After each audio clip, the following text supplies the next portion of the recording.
News legal analyst Gregg Jarrett, along with Federalist correspondent Brianna Lyman. Greg, you've literally written the book on the nature of the corruption of the government, the attacks on President Trump, the nature of what it's willing to do. And here now, and it's kind of eking out, and now we can kind of put the pieces together of a puzzle that we knew mattered. How significant is this when we think about this back and forth? It appears like there was a back and forth between Biden and China. Yeah, whenever Joe Biden does something highly beneficial to the Chinese, and these commutations clearly were that, his motivations are suspect. Joe Biden is compromised by his own suspected involvement in his son's China gravy train that netted some $5 million to the Biden family. Congress found the receipts. They found the wire transfers, the bank accounts, not to mention all the shell companies that were used. Is it any wonder that the father gifted his son this unprecedented blanket pardon for everything he did for 11 years, total immunity for things like money laundering, foreign lobbying crimes, violation of the Foreign Corrupt Practices Act, bribery, conspiracy, the list goes on. Wow. And the paper trail, Tammy, tells the story of what I think is the most audacious influence peddling racket ever in American history, the magnitude of which we've never seen before in the sheer dollar numbers. And the evidence is compelling that Joe Biden played a pivotal role. I called him in my columns the closer. He made the deals happen. So commuting sentences for the Chinese, that fits the self-dealing pattern of Joe Biden. Yeah, no, Brianna, this is one of the issues, of course. We will ultimately find out the truth. But the presidency and the American government relies on legitimacy, on the believability and the trust that we put in it to not betray us, that we're not their commode, that this is a much bigger issue. Do you think that kind of eats away at the nature of whether or not the American people take our government seriously beyond Joe Biden? Because it should matter. We need to be able to trust our president. Perhaps that's part of the statement that this last election made. Absolutely. And we're talking about China, so it's only fair we mention the recent report from NBC about the Chinese spy balloon.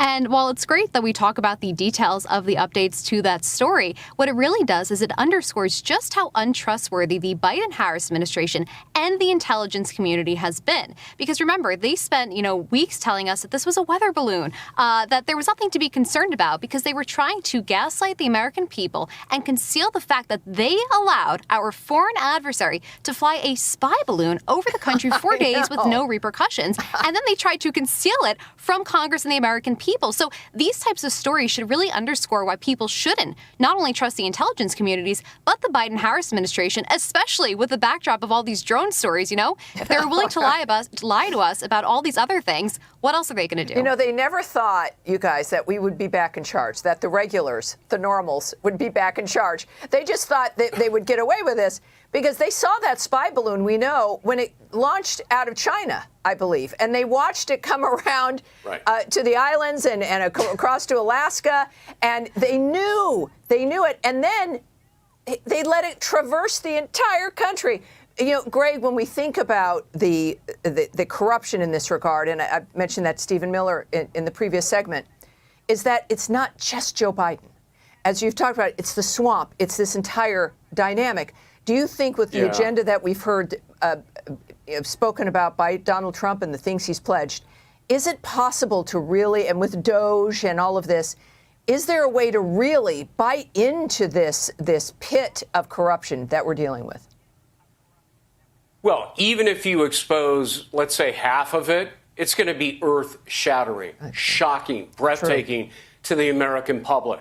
And we need to get to the bottom of the balloon scandal. I mean, it underscores, doesn't it, Tammy, the utter contempt that the Chinese have for our weak president. Or is it the hold that they have over Joe Biden because of his son's influence peddling racket? I mean, take your pick. But one thing's for sure, Biden never tried to punish China or hold its government accountable for such aggressive spycraft. The White House claims, oh, don't worry about it. We were able to protect sensitive sites on the ground, and we stopped any signals intelligence collection by the Chinese. Do you believe it? I don't for a minute. It sounds like a classic Joe Biden cover-up. But why did it happen in the first place? Right. Trump would never have tolerated such an intrusion, and I hope when he gets into office again, he declassifies the whole humiliating episode. It'll be more exposure of the deep state and their cover-up. You know, that's a great idea. Brianna, I'll give you the last word here. That is a good idea in the sense that the president has already talked about wanting to open up files regarding the John F. Kennedy assassination, the Robert F. Kennedy assassination. I would put in there Martin Luther King Jr. assassination. That would be important as well. This attempts against him, but also these very bizarre events like the Chinese spy balloon. What occurred? What was the intelligence community doing? Do you think that would be valuable?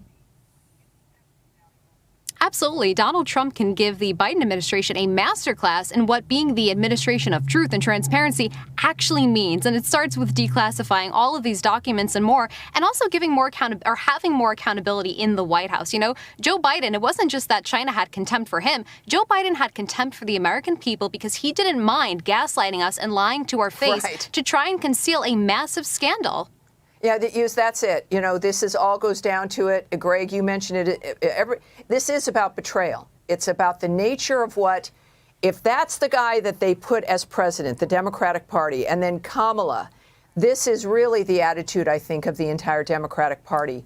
And this has got to be exposed completely for what it is. Greg, Brianna, great job. Hey, Sean Hannity here. Hey, click here to subscribe to Fox News YouTube page and catch our hottest interviews and most compelling analysis. You will not get it anywhere else.